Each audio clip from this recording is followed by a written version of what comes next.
Being an online business owner is full of ups and downs. Some days you can't imagine going back to your 9 to 5, and other days you want to burn your whole business to the ground. We get it.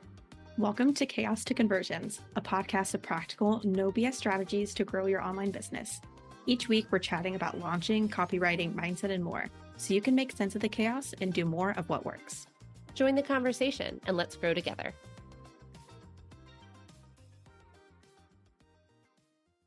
Let's be honest. Launching comes with enough numbers to make you question if you accidentally signed up for a part-time data analyst role. But not all data is created equal. Some metrics are gold and others just glittery distractions.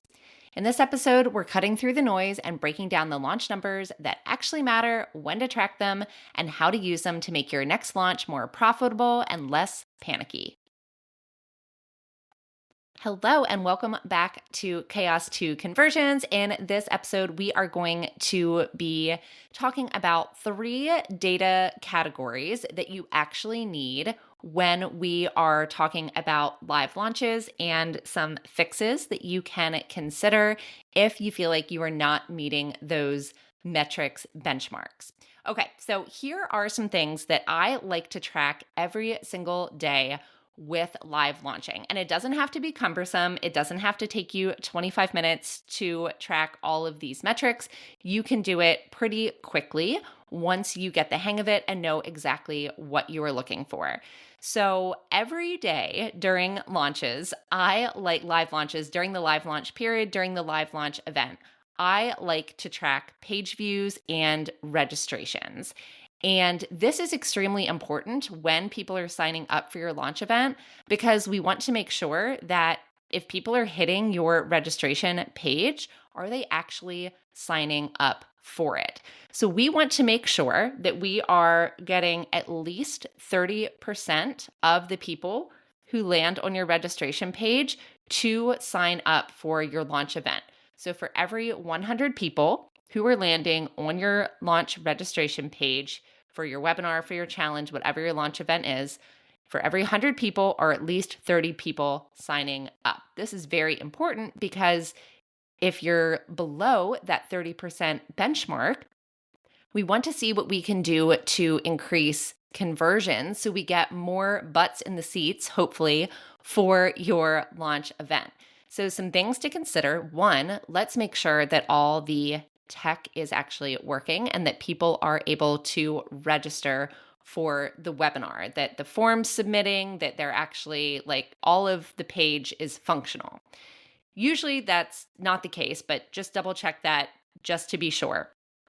The next thing that you want to take a look at after looking at the tech and making sure that that's all well and good is probably your messaging. So is it really clear in your messaging for your registration page who your live event is for? Are the people feeling that you're targeting, your audience, feeling called out, seen, understood, and like this event is for them?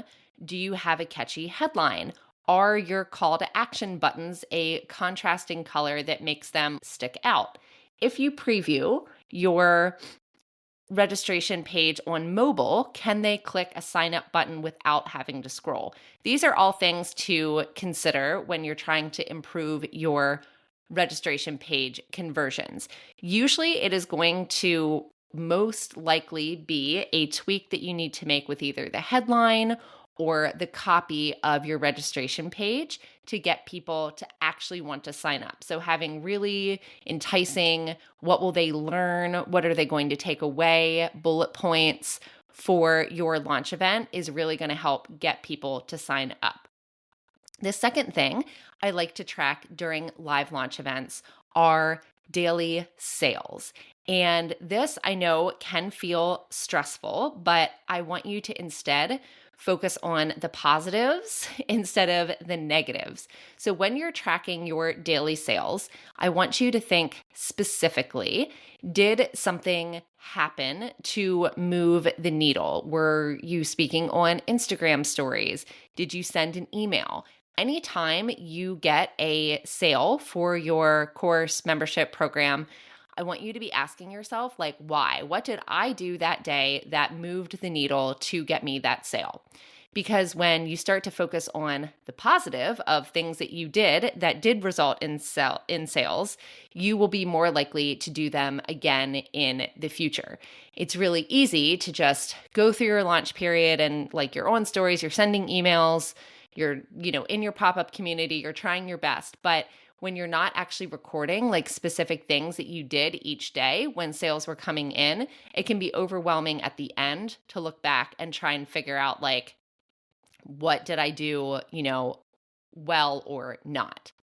Okay. Other thing I like to look at, but I would say I don't usually write down the data of this until the entire launch period is over. We'll call this like thing number 2.5 that I look at are your email or your emails and your email metrics. So I don't necessarily, like I said, record every single detail of this each exact minute that the email sends or even within 24 hours. I just kind of take a peek as the launch is progressing and see, are there emails that are absolutely crushing it? Can I rework that? I should definitely, resend that email to unopens. Which ones are getting good, click rates, open rates? Are there specific sales coming in if you're using UTM codes from certain emails that you want to make sure that you're noting so next time you can reuse them again, or seeing if you can repurpose that kind of messaging in a final cart close email. I wouldn't worry, like I said, about writing down the sort of nitty-gritty details during your launch, but kind of keeping an eye on email metrics is always a good idea. All right. Next, I would also encourage you to track event-specific metrics. So this is like for when you go live. First thing that I would take a look at are live attendance numbers. So for that is like your show up rate, for example. So to calculate your show up rate or to think about your show up rate, you are going to be looking at the number of people who registered for your event and thinking about how many people actually showed up. And you want that number, as much as possible, to be above 20%. So every 100 people that have now registered for your live event and said like, hey, yes, I'm going to come. I want to see what you're talking about live. Hopefully at least 20 of those people are showing up live. If you are having a less than 20% show up rate, and show up rates have declined over the last couple years for live events, they have across all different industries. But either way, we can still try and encourage as many people as possible to show up live because live attendees are just definitely going to be more likely to purchase. There's something about that like live energy, the Q&A with you. So take a look at your reminder sequence. Make sure that they are clear as to the date and the time of your live event. Let's call it a webinar. You can consider adding something like an add to calendar kind of button that they can choose. Add event is a favorite one of mine. You could also embed a way for them to add it directly to their Google Calendar. If you want to get a little fancy, you can even use something like ManyChat for a text reminder. But we want to make sure that we are encouraging people to come live and to not necessarily watch the replay, but show up live to the event. So you could also consider including something like a show up bonus that only the people who are attending live are going to get. Also, during your live event, I really would encourage you to watch. You don't have to necessarily like record this, but if you have someone in the chat with you or you're paying attention, watch the drop-off points, the Q&A participation. How engaged is your audience during the actual live event? Are there different places where you could add in like something specific that would call for engagement, questions that you could ask them?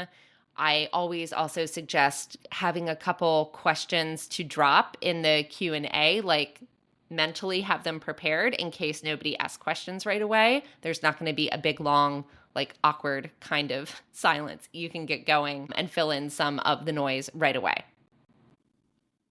Okay, so thinking about after the launch is over, besides, like I mentioned earlier, tracking those top performing emails, which subject lines, content converted best, are there any emails that were very clearly driving sales? any emails that very clearly flopped and you might swap those out or really tweak the messaging. Make notes of all those after kind of the dust has settled during your post-launch metrics. Then also make sure we're taking a look at your replay views. Now, I would always recommend offering a replay. Usually, historically, yes, not a huge amount of people are going to watch the replay and then go purchase from it. But you know what? Some will. So take a look at your replay views. See if you can discern if any people who watched your replay ended up actually purchasing your program. And if they didn't, maybe consider refilming a pitch and splicing it in there with your replay and kind of, refilming a pitch where you're maybe not as nervous because you're not live and splicing that in with your replay. Really also ask yourself, did you encourage people to go watch the replay? So your live registrants who maybe didn't show up, did you send the replay out to them? Did you encourage them to go watch it? Did you highlight for them what's in there and things that they would be missing if they didn't go and watch the replay? So a question to ask yourself. And then, of course, finally, you do want to make sure you are looking at your overall conversion rate once all the dust is settled, once your launch is officially closed. So consider your total number of sales divided by your total registrants. Not like your total audience list, but the number of people who said and raised their hand and said, yes, I'm interested in your launch event. How many people ended up purchasing? And hopefully we are seeing that number somewhere close to the 4 to 5% mark. But honestly, as low as 2% is okay, but we definitely do want to try and shoot for that 4 to 5% mark. And I know it can be tough to look at conversion rates, and usually it is a problem of messaging. But when we look at all of these things together, the show up rate, the live attendance rate, the daily sales rate, the registration rate, we can hopefully pinpoint exactly where we could use some improvement in our next launch. Because if we have a low registration rate, for example, we might not be getting the number of people that we need to the launch event in order to purchase. Okay, finally, to wrap up, here are some metrics that you can most of the time safely ignore. Instagram likes. I know.